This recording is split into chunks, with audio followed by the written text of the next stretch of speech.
Hi friends, இன்னைக்கு இந்த வீடியோவில் பெங்களூரில் மீன் கடை எப்படி இருக்குன்னு பார்க்கலாம். கன்னியாகுமரிக்கும் பெங்களூருக்கும் மீன் ரேட் எந்த மாதிரி டிஃபர் ஆகுதுன்னு பார்ப்போம். சண்டே தான் இந்த ஃபிஷ் மார்க்கெட் நாங்கள் பார்க்க போவோம், எந்த மாதிரி ரேட் இருக்குன்னு. இப்போ நீங்கள் பார்க்குறது எல்லாமே ஏரி மீன். சண்டே மார்னிங் போனதுனால இப்போ தான் மீன் வந்திருக்கு. ஸோ வந்து துடிக்க இருக்குது.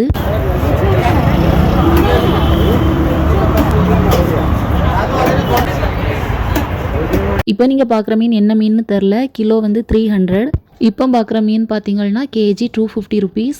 இவ்வளோ நாள் பெங்களூர் வந்ததில் ஒரு டைம் இந்த ஏரி மீன் வாங்கி பார்த்தோம். அந்தளவு பிடிக்கலை எங்களுக்கு. பக்கத்துலேயே கடல் மீனும் வச்சுருப்பாங்க. இதுவும் கேஜிக்கு தான் கொடுப்பாங்க. நம்ம ஊரை மாதிரி 50 ரூபா 100 ரூபாய்க்கெல்லாம் கிடைக்காது. அயலை மீன் போன வாரம் வாங்கினோம், கேஜி 400 ருபீஸ். இந்த வாரம் கேஜி வந்து 340 ருபீஸ்.